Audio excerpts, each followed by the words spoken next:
Access Fort Wayne offers reflections of our community. Production facilities provided by Access Fort Wayne are a service of the Allen County Public Library. The views and opinions expressed do not necessarily represent those of Access Fort Wayne, the Allen County Public Library, or any other supporting organizations. For more information about creating your own television program with Access Fort Wayne, call 421-1250.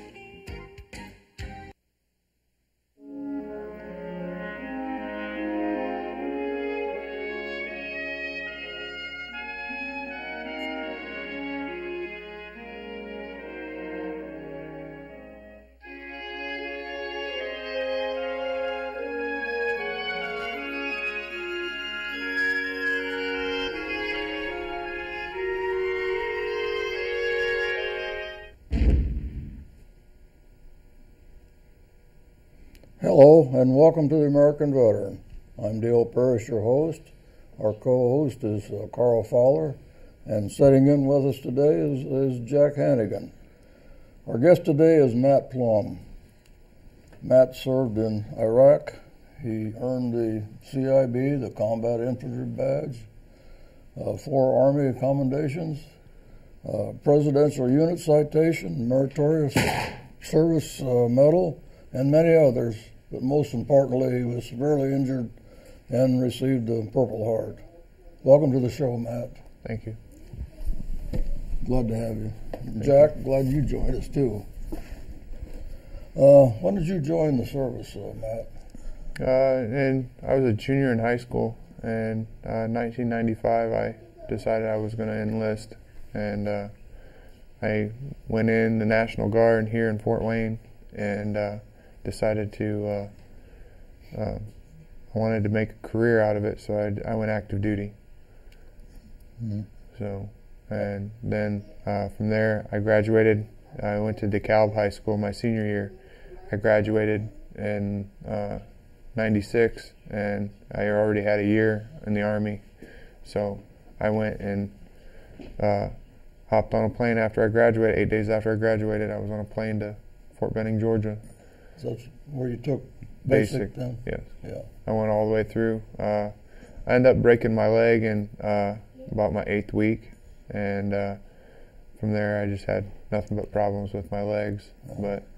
But I went through that and came home and still stayed National Guard for a while, and then I just decided that there was something I needed to do, so I went active duty, and I went Ranger School and then Airborne School, and so from there I went to 2nd Ranger Battalion in Fort Lewis, Washington, and I was stationed there for a little while until 2000. I got out for about a year and 8 months, and then 2002 I went back in, and this time I went to Fort Stewart, Georgia, the 3rd Infantry Division, and then I got to Fort Stewart, and then from there, about 5 days later, I was in Kuwait, and then for 4 months I was stationed in Kuwait, and then we went into Iraq in 2003.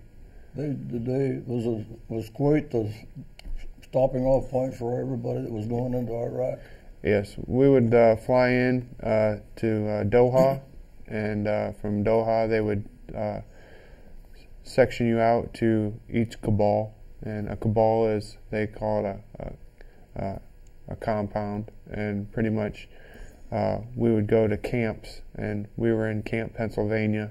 They named them after all the incidents in 9/11, called Camp New York, Camp Pennsylvania, and then they changed them in 2004. They changed everything over to like Camp Champion or anything like that. So.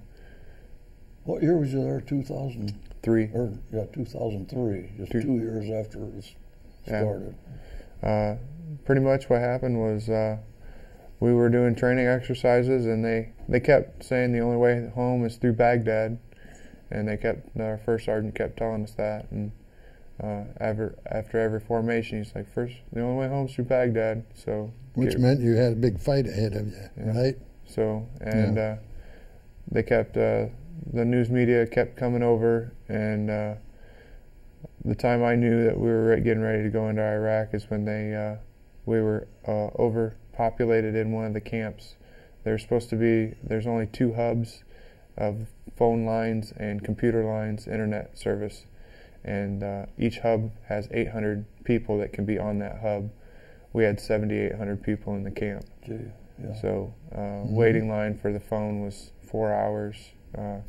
You know, it was pretty extensive for chow, and you know, there'd be sandstorms, and we'd still have to wait in line. And I mean, it, you know, it was one of the luxuries of being in the infantry. So stand in line and wait. Yep. So we did that a lot, and we had an interview from Fox and Friends, and we did a live dismount. I was dismount infantry. Meant that the Bradleys would come, stop, drop the ramp, and then infantry guys would come out and secure the perimeter. And my job was, as a squad leader, was to make sure my guys were on the ground securing the perimeter. Yeah. So, who was there from Fox? Do you remember? He ran Fox and Friends. I actually have a picture of him. Do you? I got an interview from him, and yeah. I meant to tell you to bring some pictures if you could. Oh, okay. Yeah.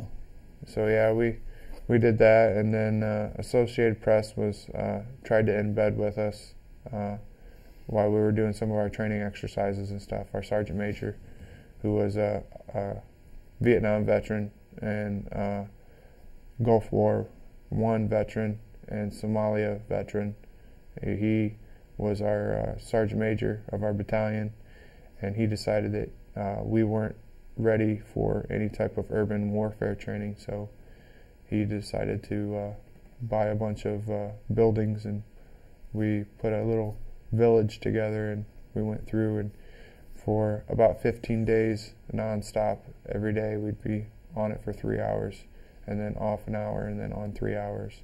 We'd go through, start clearing buildings, and memorize what point of contact is, and all that stuff inside the buildings, and you know. Yeah. Mm-hmm. They was using a lot of tripwires back then, wasn't they? Mm-hmm. In the buildings, that you went into. Yeah, they wanted to make sure that we were ready for any targets that were inside the buildings, inside the rooms, that we get to our point of contact inside the rooms, and that we did it safely, and we did it as a team. And you know, that was the main point, is, you know, to prepare us for what was to come, because he had already gone through Somalia, and he had lost 19 guys that day. Oh. Mm. So he understood what was about to happen, and he wanted to make sure that we were trained to the best of our ability. And hadn't it not been for that, I believe we would have had a lot of more casualties in our unit. He was a good leader. Yeah. What was your feelings when you first arrived in Iraq? What am I getting into? Well, I just decided that, you know, this is something that I trained for, you know, 8 years. There's something that, you know, clicks inside when you first get ready to go. And tell you the truth, I was a little upset that they shot Scud missiles at us, and it kind of made me mad. So I decided, you know, to kind of fuel that and focus my anger on the job and executing the mission and making sure that the objective was reached. Sure. So, and preparing my guys, making sure their equipment was up to standard, making sure they had extra batteries for their night vision, you know, making sure that they had extra food in case we get pinned down. We'd have, you know, food tucked away somewhere in a pocket or something like that. So taught them a little bit about, you know, surviving long missions without going on a break, you know. So teaching them to take a food packet out of an MRE and stuffing it in their vest, and because we had plates in our vest that all in all it was 90 pounds of gear that we had with ammunition, grenades, and the plates in the vests. And they were all Velcroed in, so you could unvelcro everything and stick stuff in behind the plates. So your body heat would actually cook the MREs while you're sitting there, and making sure that the camelbacks were all full of water. Water was very essential there because it was so hot. It would be 104 degrees one day and then 140 the next day. So heat index was insane. I went there at 210 pounds. I came back 146. So, but I was in the best shape of my life, you know, and I could run 2 miles 9:45. Could you? So I mean, I was doing really good. We were doing once we got into Iraq and things settled down, and they decided that it was no longer going to be we were going to be an occupying force, that we were going to be a police force. That's when everything changed. After President Bush had declared that, we went from being an occupying force to being a security force, and pretty much worked with the police department, the government, pulled security on, you know, key elements there in Baghdad, you know. But we had to go through a lot of different villages and a lot of different cities. We went through, our first point of contact was Najaf, and we got into a bad firefight at the Al Kufa Bridge. There was some insurgents across the bridge into the city, and we were at the compound, Saddam's compound, military compound, and we were securing the buildings, and they would shoot RPGs over the river at us, and then as soon as we secured the bridge, we had Bradleys on both sides of the bridge and shooting across the river. They had put cars and lit them on fire on the bridge, so we couldn't cross the bridge. And we had intel saying that they had put explosives underneath the bridge, so if we were to try to cross the bridge, they would blow it up. So so in Najaf, we had a lot of buildings that needed to be cleared, and we found a lot of weapons caches and stuff like that. We had to take a few prisoners, and my job was to, I knew a little bit of Arabic, so I could communicate with the prisoners and interrogate them, get the information out of them. Well, that was a plus to know.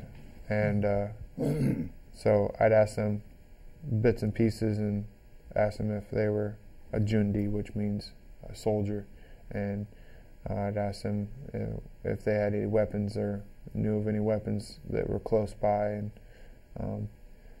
we also had gotten a engineer that used to work in the oil fields, and he was sitting in one of the back of the tracks, and we had started using him for more clarity, because a lot of these people were lying. They would lie to us and tell us that they weren't anything, but they were insurgents, and a lot of the Syrian forces would come in and fight us. So we were fighting not only the Iraqis, but we were also fighting Syrians, and they would dress in civilian garb and have RPGs underneath the robes, or AK-47s underneath the robes, and when we turn our backs, they'd open fire on us. So it was pretty intense the first few weeks, moving point to point. I think the turning point that we knew that things were about to get real was we went to Objective Peaches, and we were supposed to set up security and camp out there, and they decided that we were going to go into Baghdad, and our security forces decided that it was we were the best option to go in and secure the airport, because we had a lot of supplies and stuff, that sensitive items that needed to be flown in, and they needed a secured area to do that. So they decided to, we went into Highway 8 and did the Thunder Run. And they wrote a book about it, and I can't remember who the author is, but they're actually making a movie about it right now. Oh, are they? So it's got Gerard Butler, Matthew McConaughey, and a couple of the other famous actors that are going to be involved in it. So, and this year's our 10-year anniversary for 2003. So, Sure. So we're going to have a reunion down in Tybee Island in April. So it's going to be kind of a fun time to Sure. go down there and hang out with some of the guys that I haven't seen in about 8 years. Yeah.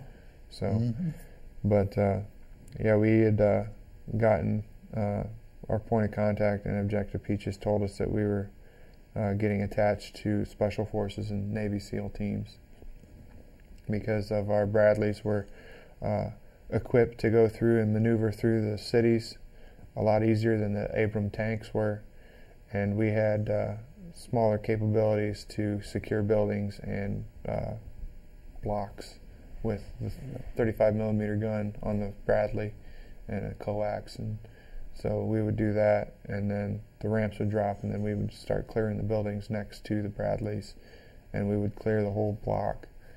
Sometimes it'd take 3 hours, sometimes it'd take 20 minutes, it just depended on what we found. That would be more than just your squad, though, right? That would be several squads? Several squads. It'd be a platoon. Then we had first squad, second squad, third squad, and weapons squad. Sure. And the squad was what, about 8 men? 8 men. Sure. Okay. So, Sounded to me like you were right in the thick of it. yeah. So pretty much from the time we got in, we got to Objective Peaches, and they said we were going to go into Baghdad. Things changed because they had a Chinook helicopter that browned out, and browned out means that they went to land and it kicked up so much dust that it got inside the aviation system and caused it to crash. So we had to go pull security on a down helicopter, and that was about 2:30 in the morning. So we're pulling security on this, and they Special Forces have to go in and get all the sensitive items off the Chinook and thermite the information that they can't get out, and they had to get the black box out and get all the intel out of it. And there was some people that would pop up randomly out of the desert. You didn't think there'd be anybody walking in the desert at nighttime, but there was like 4 or 5 guys that come walking up to our Bradley at night. Surprised the crap out of one of my squad leaders, or one of my team leaders, and he had almost opened fire on one of them, but luckily one of the other guys was like just grabbed a hold of him and searched him and found no weapons on him and stuff. So they were just walking from one village to another, and they almost got shot. So they didn't know we were there, because their news media was saying that we were 50 miles south of the Euphrates Gap. So, in Karbala, that was, quite a ways away. So we got to Karbala, and we did we went against one of their Medina divisions that was embedded into Karbala, and we had 2 Apache longbows that was with us, and we did a night run, and they just lit them up. We would go through the city, and there would be tanks with the turrets, which is the top of the tank that spins. It would be completely off the tank, the bottom section of the tank, and up on top of a rooftop is where Just blow it right up there. Huh? blew it right off the top of the tank. It's a high explosive, pretty high to do that. That's what the Those- Apache longbows had on them, so they were fully armored, fully to the teeth, and Those turrets weigh tons and tons, don't they? yeah.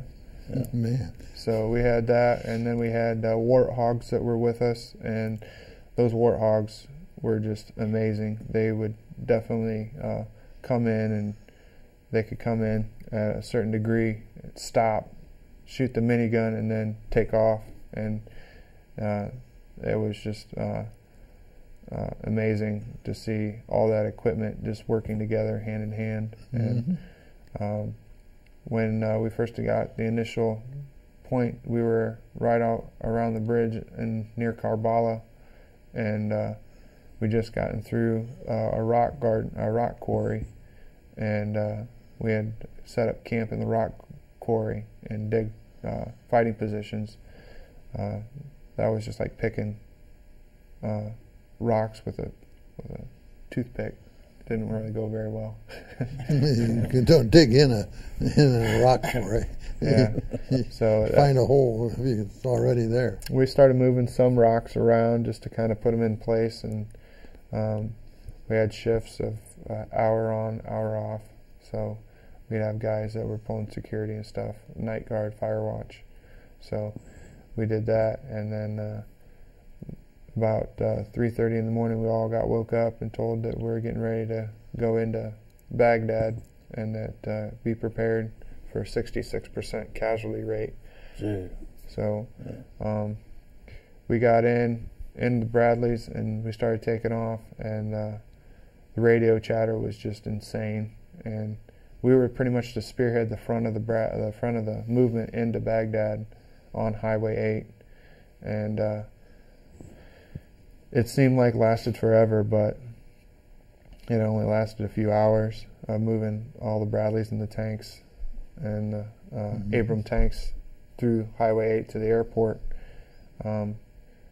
We had lost 16 guys in the movement into Baghdad.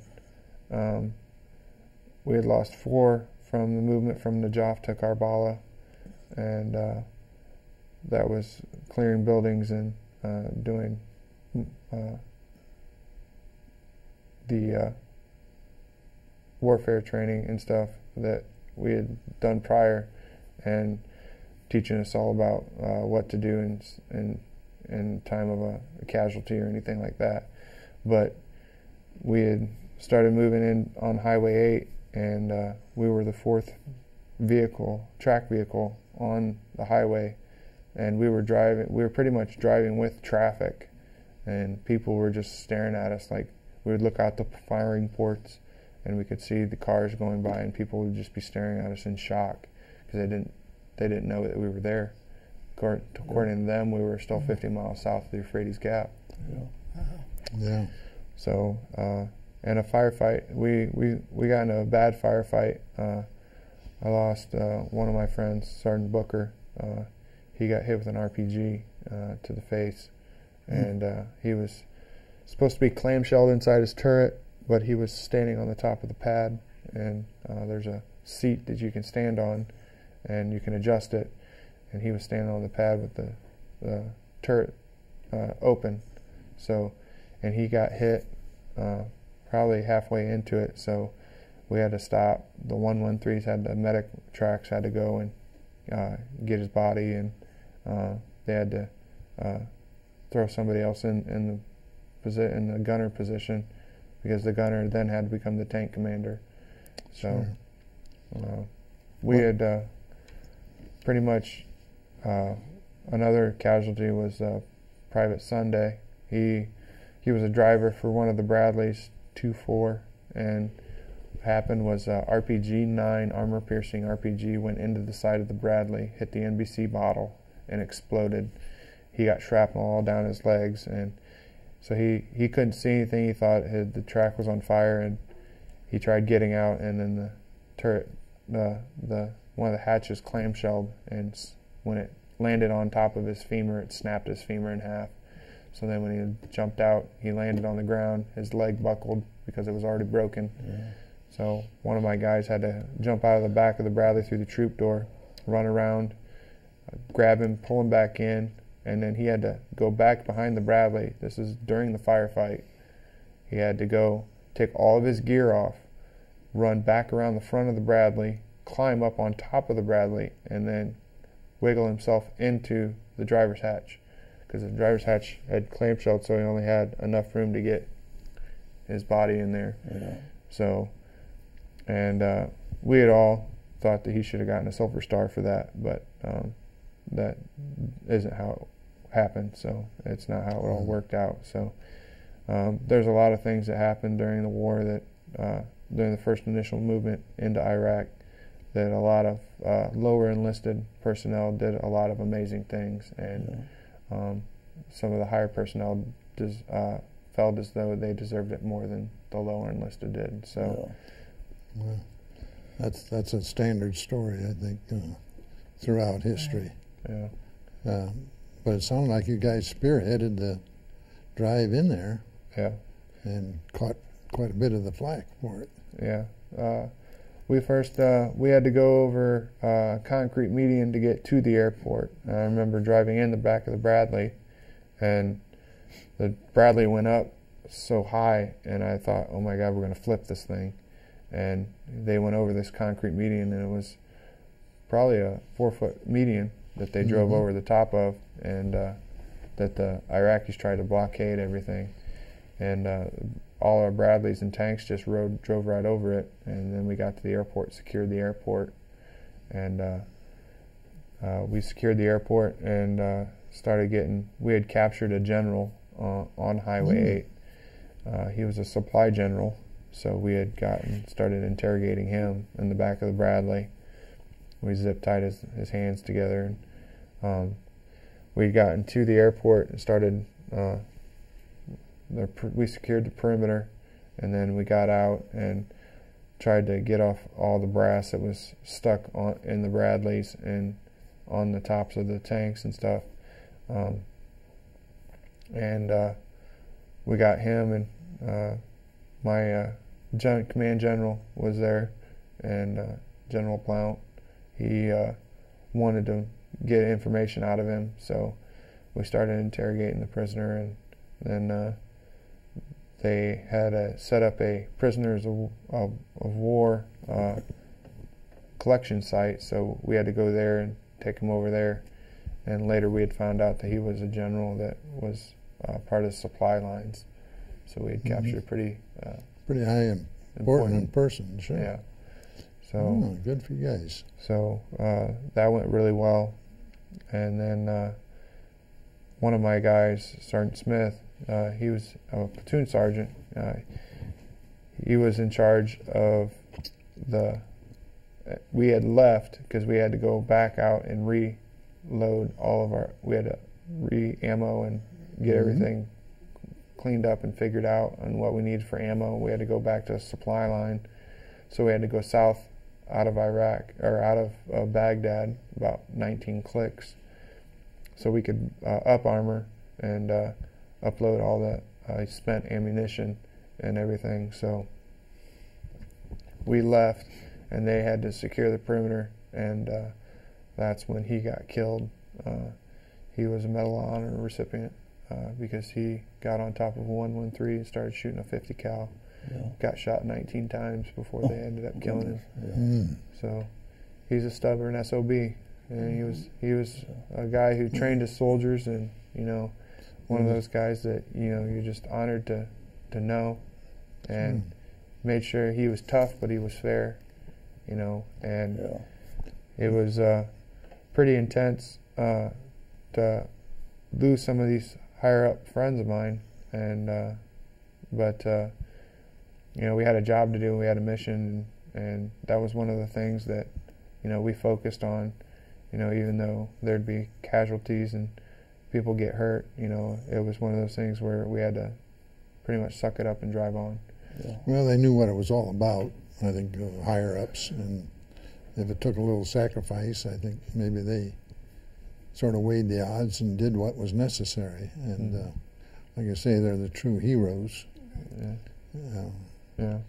They take the fight to the enemy, Yeah. So we pretty much we uploaded all the ammunition and everything, and then we regrouped and got a couple people, extra people in, and then we went back in on the 7th of April. Matt, make it real short. Okay. We're out of time. Okay. Pretty much went in and started securing buildings and going from door to door and doing CQB, close quarters combat. So, and then we ended up getting the intel that we were now going to be a security force. So military stuff had kind of ceased. So we got in a different ROE. So. Okay. Matt, appreciate you being on our show. Thank you. So, yeah, my respects, sir. If you enjoyed the show, just listening to Matt, you know that freedom is not free. So if you see a veteran or somebody in uniform, just walk up to them and say, "Thank you for your service. Thank you and good night."